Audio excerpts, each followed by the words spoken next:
2019 ఎన్నికల్లో దేశంలో రాష్ట్రంలో కాంగ్రెస్ పార్టీ తప్పకుండా గెలుస్తుందని రాజ్యసభ సభ్యురాలు రేణుకా చౌదరి అన్నారు. రేపు రాబోయే గ్రామ పంచాయతీ ఎన్నికల్లో ఈ విషయం ప్రతిపక్షాలకు తెలుస్తుందని అన్నారు. తమ పార్టీ కార్యకర్తలు మంచి ఉత్సాహంతో ఉన్నారని, జిల్లాలో కాంగ్రెస్ కే ప్రజలు పట్టం కడతారని అన్నారు. దీని గురించి మరింత సమాచారాన్ని మా ఖమ్మం ప్రతినిధి గోవింద్ అందిస్తారు. దేశంలోనే అతిపెద్ద పార్టీ కాంగ్రెస్ పార్టీలో ఎంతోమంది రాజకీయ నాయకులు వచ్చారు, ఎన్నో సాధించారు. అలాంటి వారిలో మన ఖమ్మం రాజ్యసభ సభ్యురాలు రేణుకా చౌదరి ఉన్నారు. వారిని అడిగి మరిన్ని వివరాలు తీసుకున్నాం. చెప్పండి మేడం, ఇప్పుడున్న కాంగ్రెస్ పార్టీలో రేపు జిల్లాలో ఎలాంటి కార్యాచరణ చేపడతారు? ఇప్పుడు మా ఫోకస్ ప్రాథమికంగా ఈ జరగబోయే పంచాయతీ ఎలక్షన్స్ మీద ఉందండి. దీంట్లో మా కార్యకర్తల ఉత్సాహం మీరు గమనిస్తే, అలాగే కాంగ్రెస్ అభిమానాలు సంఖ్యలు పెరుగుతూ ఉన్నాయి. ఇతర పార్టీల నుంచి కూడా తరలి వచ్చి వాళ్ళు కాంగ్రెస్ పార్టీని బలపరిచేదానికి ఎంతమందో వాళ్ళు ముందుకు వచ్చారు. కాంగ్రెస్ పార్టీ లక్ష్యం ఏంటనేది ప్రజలందరూ గమనించిన వారు. కాబట్టి నాకు పూర్తి నమ్మకం ఈ జిల్లాలో ఈ మన గ్రామ పంచాయతీ ఎలక్షన్సే కాకుండా యావత్ భారతదేశంలో మొట్టమొదటి సీట్స్ కాంగ్రెస్కి రిటర్న్ చేసేది 2 లోక్సభ 10 అసెంబ్లీ సెగ్మెంట్స్ ఈ నియోజకవర్గాల నుంచే తిరిగి వెళ్తాయి మేడం రాహుల్ గాంధీ ఇద్దరు చేతులు బలపరిచేదానికి అని నాకు పూర్తి నమ్మకంతో చెప్పగలుగుతున్నాం. రేపు రాబోయే రోజుల్లో అంటే ఇప్పుడు ఖమ్మం నుంచి డీసీసీబీ ఎవరు ఎన్నుకోలే, అన్ని జిల్లాలో ఎన్నుకో, ఖమ్మం మాత్రం పెండింగ్ పడుతుంది. దేనికి మేడం? ఇదేం కొత్త కాదండి. Khammam has always had a history. ఈ విధంగా గత చరిత్ర కూడా ఇలాగే ఉంటుంది. ఇవి కొంచెం కొద్ది రోజులు అంతే కదా. అందరినీ సంప్రదించి ఒక చదువుకున్న వ్యక్తి ఎవరైతే రాహుల్ గాంధీ ఆదేశాల ప్రకారంగా ఆ టెక్నాలజీ అవన్నీ కూడా అమలు చేసుకోగలిగే వ్యక్తిని గమనించి, మహిళ అవ్వచ్చు మగవాళ్ళు అవ్వచ్చు, తప్పకుండా అతి త్వరలో ఏఐసిసి డిసైడ్ చేసి చెప్తుంది. అండ్ వాళ్ళు చేసే పనులు వాళ్ళు చేస్తారు. అంతవరకు ఏది ఫుల్ స్టాప్లో ఆగదు. కాబట్టి మేము ఫాస్ట్ ఫార్వర్డ్లోనే పని చేసుకుంటూ నడుస్తున్నాము. పంచాయతీ ఎలక్షన్స్ ఆర్ ఇంపార్టెంట్ కాబట్టి. ఇప్పుడు రైతు బంధు చెక్కు ద్వారా ఎంతమంది లబ్ధి పొందారు రైతులు? ఏమండి, రైతు బంధు చెక్కు ద్వారా ఎవరు లబ్ధి పొందారో కానీ రైతు బంధు ప్రోగ్రాం మాత్రం బౌన్స్ అయింది. ఎందుకంటే ఆయన చేసింది కోటీశ్వర్లు భూస్వాములు వీళ్ళందరి వరకు ఈ డబ్బులు నిధులు చేరినాయి. కానీ వాస్తవంగా అసలు చేసుకుంటే పేద రైతు కౌలుదారులకి వాళ్ళకి దిక్కు లేదు.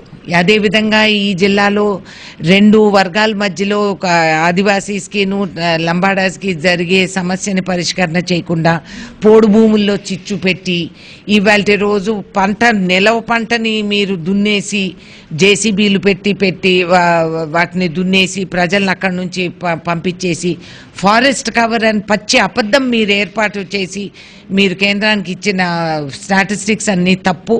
ఎక్కడ చూసినా కూడా ఫారెస్ట్లు కొట్టేసి ప్లాంటేషన్ జరుగుతున్నాయనే వాస్తవం అందరికీ కూడా తెలుసు. కాబట్టి ఈ రైతు బంధు అని ఇవన్నీ ఎలక్షన్ డ్రామాలు అనేది ప్రజలకు కూడా తెలుసు. ఇదే విధంగా మీరు గమనిస్తే రైతులకి ఇచ్చిన ట్రాక్టర్లు కూడా కేవలం గులాబీ కండువా వేసుకున్న వాళ్ళకి అర్హతలు కాదు.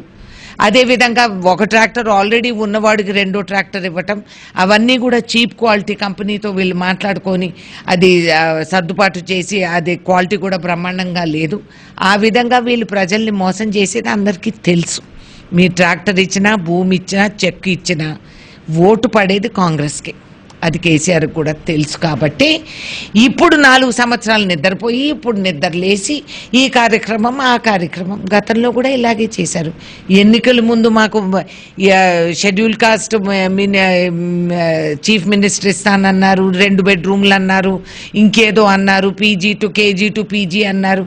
ఇవన్నీ స్లోగన్స్ చెప్పడానికి సరదాగా ఆయనకి టైం పాస్ అవుతుందేమో కానీ వాస్తవానికి గ్రామ స్థాయిలో ఇవాల్టి రోజు మా వృద్ధులకి పెన్షన్లు సమయానికి రావటం లేదు, అంగన్వాడీ టీచర్లకి జీతాలు పెంచటం లేదు. అదేవిధంగా స్థానిక ప్రజలకి ఎప్పటి నుంచో ఉన్న భూములు పట్టాలు మార్చేస్తున్నారు. బాగుపడింది ఈ దీంట్లో కేవలం ఆర్డీఓలు ఎంఆర్ఓలు వీళ్ళు బాగుపడ్డారు కానీ నిజంగా ప్రజలకి మాత్రం అందుబాటులో లేదు. ఇప్పుడు కేంద్రంలో కూడా అసలు పెట్రోల్ డీజిల్ గురించి కూడా ఏమంత పడుచుకోలేదు. బీజేపీ ప్రభుత్వం ఇలా ఎందుకు చేస్తుంది? బీజేపీ ప్రభుత్వమే కాదు, ఎవరైతే బీజేపీ ప్రభుత్వానికి నన్న కేసీఆర్ ప్రభుత్వం కూడా వాళ్ళతో కలిసింది. కేరళ ప్రభుత్వం, రాష్ట్ర ప్రభుత్వం రేటు తగ్గించంగా లేనిది, రూపాయి తగ్గించంగా లేనిది. మరి నిజంగానే రైతులపై ఎంత ప్రేమాభిమానం ఉన్న ఈ ముఖ్యమంత్రి 4,000 రూపాయలు ఏదైతే పంచుతున్నాడో, సగం మంది 3/4 మందికి ఇది అందటం లేదు. అదే కాకుండా ఈ 4,000 నువ్వు పెంచిన డీజిల్ రేటుకు, పెట్రోల్ రేటుకు మేము ఆరిపోతున్నాం ఎలాగూ. కాబట్టి నువ్వు ఇచ్చింది ఏమిటి, మేము బాగుపడింది ఏమిటో మాకు కనపట్టలేదు. మీరు గమనిస్తే కేంద్ర ప్రభుత్వం ఎంత కుట్ర పని, కర్ణాటకలో ఎన్నికలు అయ్యే వరకు, ఓటింగ్ అయ్యే సాయంత్రం వరకు ఓపిక పట్టారు. అయిన వెంటనే, పోలింగ్ క్లోజ్ అయిన వెంటనే వీళ్ళు కేటాయించారు పెట్రోల్ డీజిల్ ధర. అంచెలంచెలుగా రోజుకొకటి పెంచుతూ 19 రోజులు రేట్లు పెంచేసి సుమారు 100 రూపాయలు అయ్యేటట్లుంది ఇవాళ రోజు. కాబట్టి మళ్ళీ అందరం గొడవ చేసి కాంగ్రెస్ పార్టీ దేశవ్యాప్తంగా పోరాటించి అందరూ గోల్ చేస్తే హేళనగా నయా పైసా, అది ప్రెస్ మీడియా అందరూ కూడా వాళ్ళని ఎక్కిరిస్తే 9 పైసలు. దీని పరిణామాలు ఏంటంటే సామాన్య ప్రజలు ప్రధానమంత్రి రిలీఫ్ ఫండ్కి 9 పైసలు చెక్కులు రాసి పంపించారు. ఈ విధంగా వ్యంగ్యంగా, హేళనగా ప్రజల్ని కేవలం మోసం చేయాలి అని సామాన్యుణ్ణి తక్కువ అంచనా వేసిన జరిగే ప్రభుత్వానికి పరిణామాలు మొన్నటి బై ఎలక్షన్స్ దేశవ్యాప్తంగా అందరూ గమనించారు. కాబట్టి ఇవాళ మీరు చూడండి, యావత్ ప్రపంచం కూడా ఎదురు చూస్తుంది. మోదీ గారు వెళ్ళి కౌగులించుకున్నంత మాత్రాన అక్కడ పరిణామాలు మారవు. ఇటు చైనా మనకి కళ్ళుర్మి చూస్తూ ఉంది, ఇటు పాకిస్తాన్ రోజుకొకసారి మన ప్రజలపైన దాడి చేస్తున్నారు. ఈయనేమో విదేశీ పర్యటనలో తిరగటమే సరిపోతుంది. ఎన్ఆర్ఐ ప్రధానమంత్రి ఈ దేశానికి ఒకడున్నాడు, ఇక్కడేమో ఫామ్కి పరిమితమైన నిద్రపోయే ముఖ్యమంత్రి ఉన్నారు. వీళ్ళిద్దరి మధ్యలో దేశం కానీ రాష్ట్రం కానీ బాగుపడదు.